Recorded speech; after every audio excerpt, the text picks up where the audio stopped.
Mercenary Tao was the first ever villain that felt like a Dragon Ball villain before King Piccolo, because the things he did felt like a JoJo character would do. Cause there was this one scene which just felt like a mixture of Indian Bollywood scene and a JoJo scene.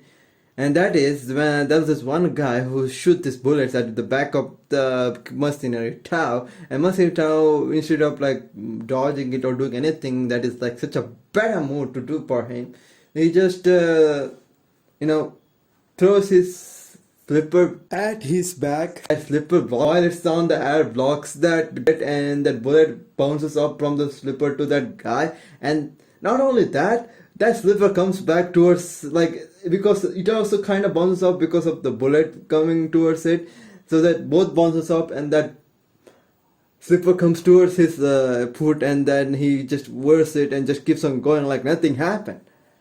Like, dude, this is such a flex, man. This man knows how to flex. And damn, I was like, god damn, yeah, he is a villain. He is someone to be defeated. He is someone that is pretty perfect for Goku at that time. And another thing is that, before Mercenary Tao, all of the other villains were like, they were pretty strong, but for normal people, but for Goku, they were like some kind of like a loony character where they're like surprised how strong Goku is.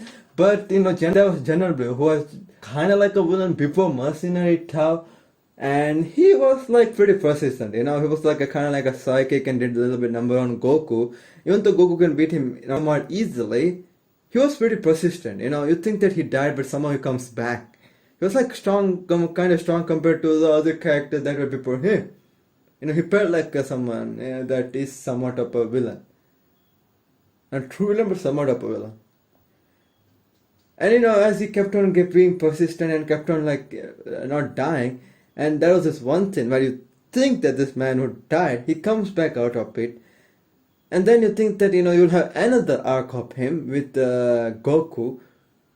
Then they introduce Mercenary Tao, who straight up kills this man.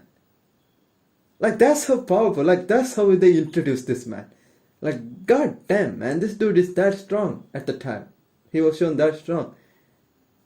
And the other thing about him is that he is such another flex guy, like I said, that if you want to go to some place, like, if he want to go to some certain location, he will break this one pillar which is standing, and throws that pillar so hard that it keeps on moving to that certain direction, and runs towards that pillar and jumps on it and gets to the place he wants to.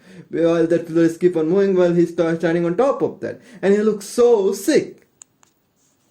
Like, dude, man, look at this image. Why do you look at this image? You're like, god damn, oh, this is him. Yeah, this is him.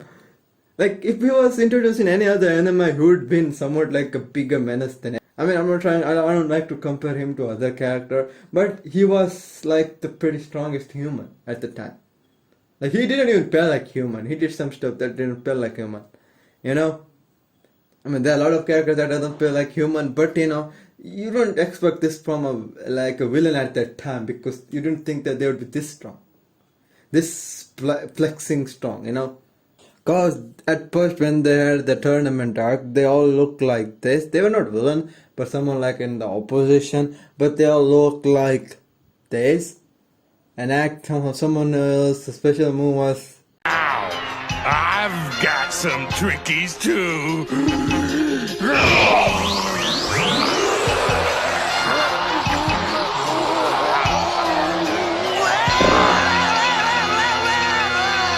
And here, try this. Vomit!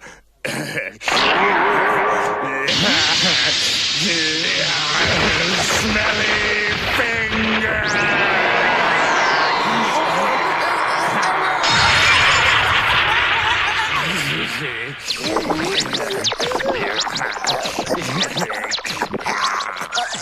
yeah, this guy is pretty deadly in his own way, but he was deadly in this kind of way. So you don't expect someone like Mercenary Tao to be the next crazy ass villain.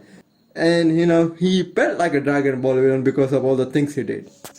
And he was a little bit like, he was, as his name was a mercenary, he would kill easily, right? So it was first time Kirigoku saw one of his friend, like not his closest Krillin, but someone he like really had this good acquaintance with, die in front of him, and he couldn't protect him. Because of that, he kind of like it made Kirigoku feel something, you know. This made Kirigoku to work hard to get to the next level. This guy was the reason why Kirigoku started to power up.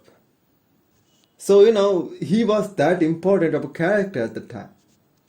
Like, his things he did is something to, things he did classify him as a certified Dragon Ball villain. Of course, he's not strong as King Piccolo, or any other villain that came after him.